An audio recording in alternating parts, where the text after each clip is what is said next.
Our lives have changed so dramatically in the first 20 years of this millennium. But what will our domestic life in 2030 look like? What smart devices will be at the heart of our homes? And with assistive tech supporting us in our daily tasks, will there come a time when we never need to leave the house?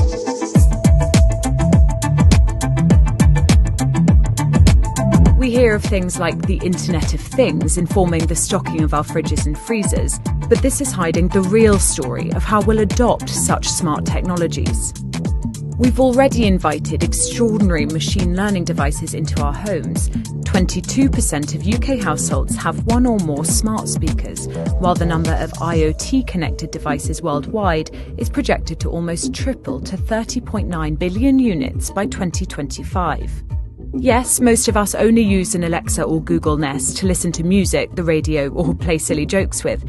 But behind the scenes, big tech aims to make these products central to how our homes run. So the companies behind smart speakers, or they're called now digital assistants, are actually trying to transform them. So they're not digital assistants anymore, but more sort of household managers or household brains that actually can control a whole network of other devices inside your home. The likes of Apple and Amazon are trying to integrate their smart devices so they work with kind of automatic hoovers that will basically work on their own. They'll map out the inside of your home. Now, whoever is in charge of household chores is going to be totally liberated from having to do that because they won't have to spend hours hoovering. They'll just be able to get an automatic vacuum to do it instead. That will mean a big change for a lot of people. NVIDIA are basically working on developing this sort of quite large, giant robot arm that will live in your kitchen. It can help you open drawers, it can put things away, so it will map out where everything lives in your kitchen, and the idea will probably be that it can tidy up after you, or it can even do the cooking and then tidy up. That would mean you probably wouldn't even have to be in your kitchen. It might just serve food out of a kind of porthole that you never have to even enter, and obviously that would transform everybody's houses. In the future, this sensor-led technology will likely be built right into the structures of our homes. Smart modular housing developments are starting to emerge as the viable, planet-friendly option for home buyers and construction firms alike. So I guess the real advantage with smart homes is they'll be able to monitor everything. So they'll be able to monitor how much energy you're using, how much water you're using, and that sort of ability to essentially put sensors around your kind of everyday tasks. That will mean you'll be able to see where am I wasting energy and water, and then you'll be able to take steps to combat that. I mean, that could have a big impact on Britain trying to meet its net zero targets. But this is just the beginning. Smart technology is beginning to reshape the way in which entire cities are inhabited.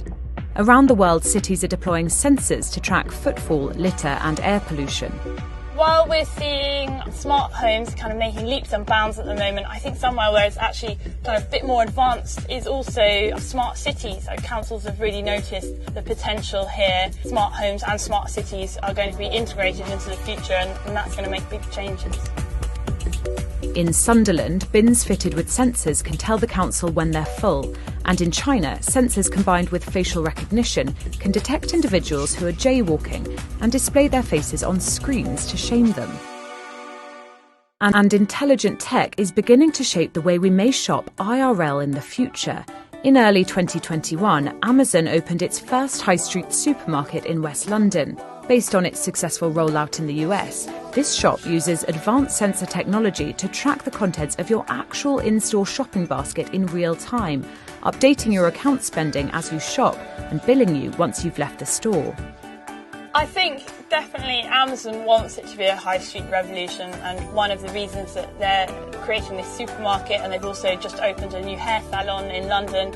This is not just so Amazon can use the technology, but it's so it can sell it to other people. I'm sure in the very near distance we'll see kind of those big supermarket chains also experimenting or integrating it into their own stores.